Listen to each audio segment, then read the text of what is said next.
qualification pour le Sénégal qui s'impose 1-0 face au Mali. On va revenir évidemment sur cette qualification au profit de ces images de joie. La pluie encore et toujours, mais la joie est bien présente pour les Sénégalais qualifiés donc pour les quarts de finale. Les spectateurs qui sont ravis évidemment de ce spectacle. Avec nous en plateau toujours Mohamed Sissoko, Mbaye Niang. On va revenir bien évidemment sur les temps forts de cette rencontre et dans un premier temps sur le but. Le but de la victoire, un seul buteur. On va le revoir en image. Mbaye, au-delà de votre propre satisfaction, on va y revenir dans quelques instants également. Décryptez-nous ce but avec cette faute de main de Djigui. C'est dur parce qu'il avait fait une très belle compétition sur ce match. Il n'a pas été mauvais, il a même été très bon, à part effectivement cette faute de main. Les Sénégalais ont su bien insister sur les côtés parce qu'on a vu que l'équipe du Mali avait densifié son milieu de terrain en jouant avec beaucoup de bombes à l'intérieur. Ils se passant par les côtés. On sait que généralement ça peut amener des buts contre son camp, des erreurs du gardien comme on a eu de la chance ce soir. Et ils en ont bien profité. Et Iliman Ndiaye qui a bien suivi le ballon relâché par le gardien et ça fait but. Donc c'est tout sourire pour les Sénégalais ce soir. Donc satisfaction pour tous. Tout cela en première période et en première période avec un autre tournant également. À un moment alors qu'on revoit encore une fois cette faute de main et donc le but de Iliman Ndiaye et l'autre tournant véritablement de la première période et plus largement du match, c'est le carton rouge pour Bissouma. Là aussi on va revenir, deuxième carton jaune pour lui, il est exclu, une équipe donc réduite à 10 comme contre la Tunisie, et là en face c'est le Sénégal. Et quel est le sentiment finalement? Un sentiment, beaucoup de frustration, de déception aussi, parce que je pense que ce soir il y avait un coup à jouer, et malheureusement dès l'entame de match, au vu de ce que l'entraîneur a mis en place, avec le dispositif qu'il a mis en place, pour moi c'était pipé d'entrée. Et sur la confrontation face à ce Sénégal, certes on sent cette équipe puissante, mais le score finalement est d'1-0. Il y a eu un petit peu de déchet également à la finition pour les Sénégalais. Le score aurait pu être plus lourd. Il y a cette frustration sur ce match, peut-être plus globalement également sur la compétition. Vous auriez pu tenter davantage, se projeter encore davantage, prendre plus de risques? Non, c'est sûr qu'on aurait pu prendre plus de risques. On a un effectif, on a des joueurs qui peuvent percuter, on a des joueurs impactants, mais malheureusement on a joué un football trop défensif à mon goût. On a joué un football trop défensif, et quand tu as de la qualité sur le banc avec des joueurs qui peuvent apporter justement de la densité, qui peuvent apporter de la percussion et que tu t'en prives, tu peux pas gagner un match. Le Sénégal qualifié pour les quarts de finale, une réaction sénégalaise, celle de Moussa Niakhaté. On voulait vraiment mettre une grosse intensité dès le début du match, c'est ce qu'on a réussi à faire, on les a mis en difficulté. On a été très sérieux, très compact, et l'accumulation d'occasions a fait qu'on a marqué ce but logiquement. Et c'est vrai qu'à deuxième mi-temps, on aurait aimé mettre ce deuxième but, mais on a su gérer comme avec la grande expérience qu'on a. En demi-finale, ce sera soit de l'Égypte, soit de la Côte d'Ivoire, deux équipes que vous connaissez très bien. Exactement. D'abord, on est très content d'être en demi-finale. Le Sénégal, on sait qu'on se doit d'être minimum dans le dernier carré, c'est chose faite. C'est un bon travail. On verra demain ce sera qui notre adversaire. Mais vu l'objectif qu'on a, forcément, que ce soit l'Égypte ou la Côte d'Ivoire, on va tout faire pour gagner. Mais ça va être très compliqué parce que c'est deux très belles équipes qu'on respecte beaucoup.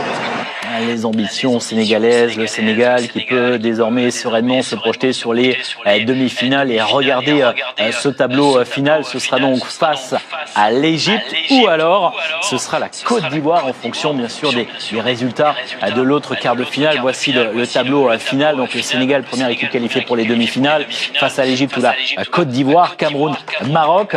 C'est dans quelques minutes. Restez bien sûr sur les antennes de Beansport. L'avant-match à venir depuis Rabat et puis Algérie, Nigeria. Ces matchs à suivre dès demain, bien sûr. Alors, regardez ce qui vous attend sur les antennes de Beansport avec 20h. On le disait donc le deuxième quart de finale de cette Coupe d'Afrique des Nations. Le pays organisateur, le Maroc. Nos équipes sont d'ores et déjà sur place. Regardez le sourire de Vanessa Lemoine avec Benjamin Moukonjo également sur place. Jawad Zahiri, Julien Chaput sera au commentaire avec également Robert Malm. Bref, toute la rédaction et toute l'équipe de Beansport est mobilisée pour vous faire vivre donc ce deuxième quart de finale. Un grand merci à vous, messieurs. Satisfaction, Mbaye. On va se revoir, j'ai l'impression. On dirait. Avec cette qualification en demi-finale. Et vous savez quoi, Momo? On va se revoir également. Vous savez quand? Tirage au sort Tirage au sort de la France, Coupe c'est ça. de la Coupe de France. Effectivement, ce sera sur les antennes de Beansport pour se projeter cette fois-ci sur les huitièmes de finale de la Coupe de France. Mais auparavant, il y aura les 16e. Mais à l'instant, dans les prochaines minutes, vous prendrez la direction de Rabat. Deuxième quart de finale de cette Coupe d'Afrique des Nations. Un match très attendu. Le pays organisateur, le Maroc, face au Cameroun, une des grandes nations évidemment du football africain. Passez une très belle soirée sur les antennes de Beansport. Prenez du plaisir, c'est le football, c'est la Coupe d'Afrique des Nations. Des belles images, du spectacle en se régale. Très belle soirée à vous. Le football a gagné aujourd'hui. Merci aux Sénégalais d'avoir fait sortir cette horrible équipe du Mali.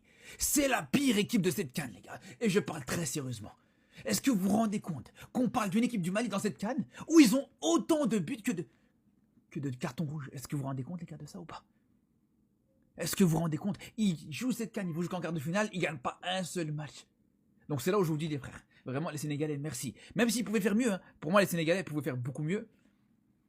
Ça a proposé un beau match dans le jeu, on a vu de la qualité, on a vu des belles choses, on a vu beaucoup de situations gâchées du côté sénégalais. Et c'est sûr et certain que même à 10 contre 11 sur plus d'une mi-temps, ils auraient pu faire beaucoup mieux que ça. Mais le principal, c'est qu'au moins, voilà, je vous le dis, je suis bien content que dans cette CAN, on s'est débarrassé de cette équipe du Mali. Et vous allez me dire, ouais, mais t'as quoi contre le Mali? J'ai rien du tout contre le Mali, les gars. Mais cette équipe du Mali, avec le jeu proposé, avec l'agressivité malsaine qu'ils peuvent montrer par moments, je suis désolé, pour moi, c'est une équipe qui a rien à faire dans une compétition comme la CAN, et encore moins en quart de finale, en demi-finale et tout ça.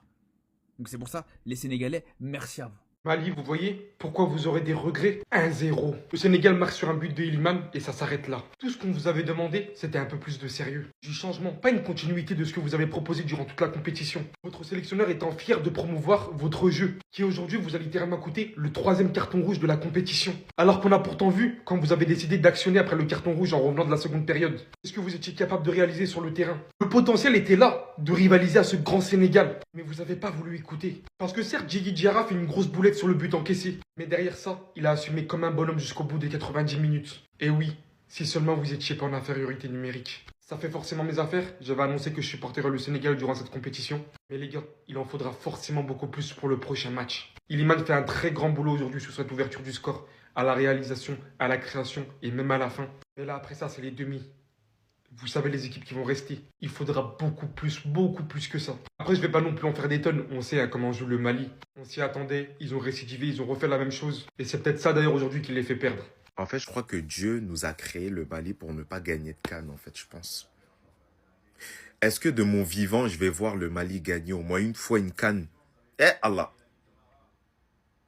Parce qu'en fait, je suis même pas déçu. Je suis juste habitué. Mais c'est grave d'être habitué en mode 1-0 Mali-Sénégal. Félicitations au Sénégal. Victoire méritée. J'espère que vous allez aller jusqu'en finale et vous allez tabasser ça et que vous allez gagner. Maintenant, Mali, moi, je vais même pas m'exprimer parce que, comme j'ai dit, aujourd'hui, personne ne va niquer ma soirée, d'accord? Juste merci au gardien malien. Merci Djigui Diarra. Djigui Diarra, l'homme du match. L'homme de tous les matchs, en fait. Heureusement qu'il a été là, en fait, sur tous les matchs. Parce que les buts qu'on allait se prendre, la honte là qui nous a évité Djigui, non, vraiment, remerciez-le. Parce que franchement, il a été critiqué en début de compétition. Hein. Mais franchement, non, il fait le taf. Depuis le début même, Djigui fait le taf même. Putain, franchement, incroyable.